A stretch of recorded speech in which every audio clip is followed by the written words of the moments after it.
So I'm just going to do a quick update on my testing with the Qidi iFast. And you might have wondered, why do I have the Z-axis open and why am I, lubricating this printer mere weeks into buying it, and actually about a week or less into buying it? And that's because I had a little bit of an issue with this Z-screw right here. And it's such a small imperfection that I often have trouble finding the scratches. But there's scratches that run vertically, and they're right in there, and there's some more a little bit lower right there. And what was happening is, as this traveled down, it was screeching.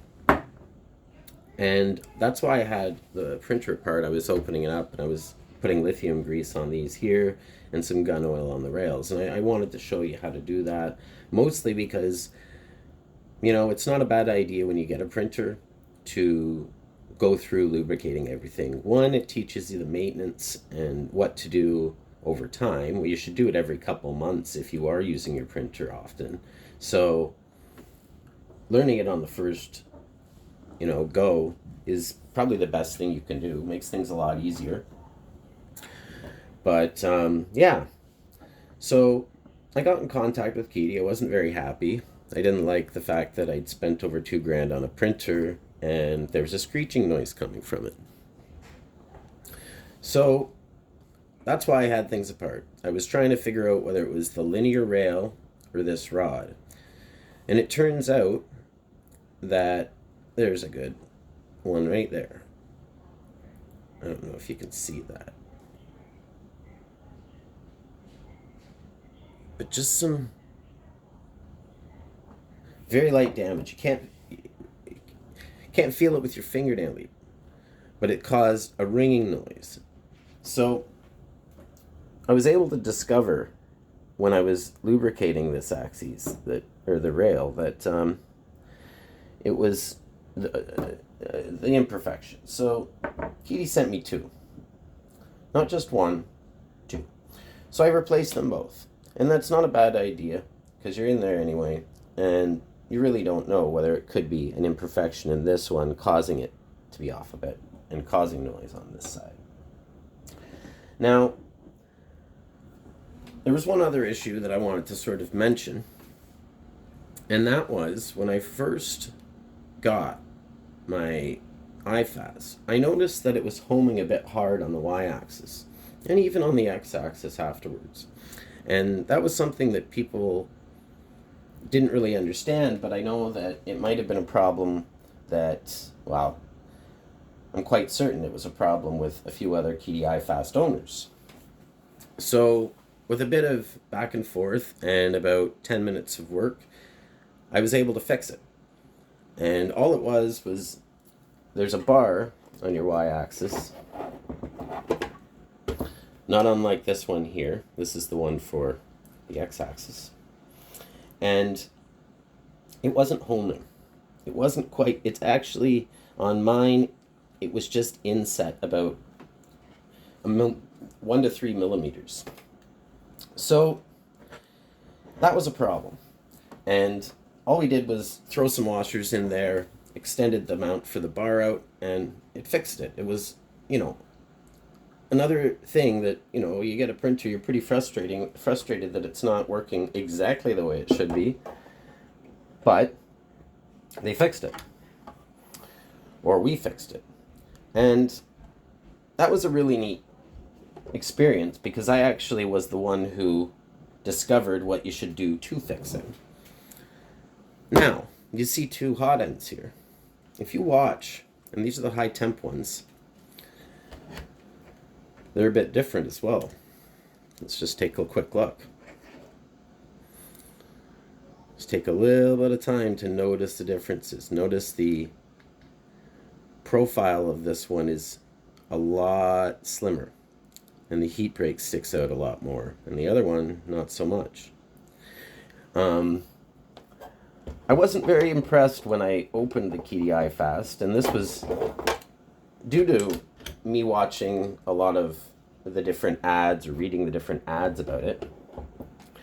because I was expecting, and you can watch my unboxing video, ruby nozzles. And it turns out that the ruby nozzle came with the single high temp extruder. And once they went to a dual high temp extruder, they put hardened nozzles in instead. But again, I noticed that right away, and I was just questioning them about it. And they actually decided that they would send me an extruder. So I was like, oh, that's awesome. So I go to the mail, and it turns out they sent me an upgraded dual extruder. So I have the original version of their dual high temp extruder, and they gave me the upgraded version. So that was incredible. I mean, you're sitting in a situation now where, yeah, you've had to solve a problem, but the value of those extruders, I'm definitely happy with the fact that I got an extra one.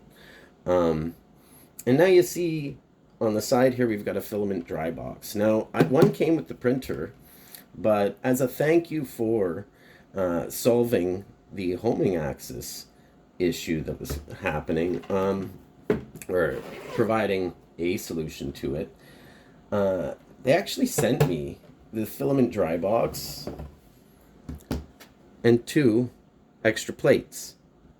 And I really like this plate. I mean, I actually had the option of getting 2 PEI steel build plates, but the PEI steel build plates are very durable. This surface, and I've told people how much I like it in the review and at other times, it's a powdery surface, and it does really provide a great gripping surface for PLA. Stuff comes off it really nicely. I would not use ABS or PTG on this too much. ABS, yes, it's not going to leave much unless you try and take your part off before it's cooled down enough. PTG, on the other hand, you can have it glue pretty well to this, and I've damaged a plate exactly like this on the FlashForge Creator Pro, actually with ABS, trying to lift it off too early, and had residue from PTG lenses that I was making stick to it, and really all it does is leave lines on the bottom of the prints, but it's something to note. So I guess at the end of the day, I should say what everybody's wondering: would I buy another Qidi product? Well, the answer is absolutely. I mean, I haven't received this kind of customer service from any company ever. Typically, if I bought something like this from a big box store, I would have just returned it and got another one. I mean, that's how we operate in North America. However, getting something from overseas and it being a relatively new product it's going through ongoing changes, this kind of issue, I can't at all fault them for that. That might not have even been their fault. It could have happened. This rod might have been damaged when it was being shipped. It's also something they get from a supplier. So it's not like you can fault Qidi for that. And they were incredibly quick about sending any of these things, which is another thing I would say. It says it can take up to, I think it's 2 or 3 weeks, and it always takes 5 to 7 days. Like there hasn't been one time when they've been over 7 days. So yeah, you have a problem, you're going to be waiting, but that's generally the case these days anyway. So I will say that I really did appreciate the salesperson and tech support that I was dealing with at Qidi, and we call them AFAST because there's a language barrier, and it's not as easy to pronounce a lot of the names for us as it is, so you end up getting that sort of thing. But I've had over 50 emails back and forth with this guy, and even though I've been a little bit crusty when this noise started happening, and I wasn't very impressed, but he actually made some effort to calm me down and say, look, man, we're gonna help you. Don't be worried at all about your machine. We're gonna get it exactly the way you want. So yeah, I would definitely buy another product from Qidi. I would definitely recommend it. I don't see any reason not to. I think they do everything they can to make you happy, and I do think they've made a really great quality printer. Having said that, anything I buy, if I see something that with it that tends to be a bit of an issue, I'm gonna fix it. It's just the way I am. I have already made adaptations to the printer that have made it quite a bit better, and almost every single one costs almost nothing and is incredibly easy to do. So at the end of the day, I wanted to share these issues with you because the review needs to be honest, and you need to know exactly what to expect when something goes wrong, even, or you just need to know what's going on, or something about your printer settings. So that's about it. I just wanted to let you know the experience I've had so far and how I feel about it. So thanks for watching. Take care.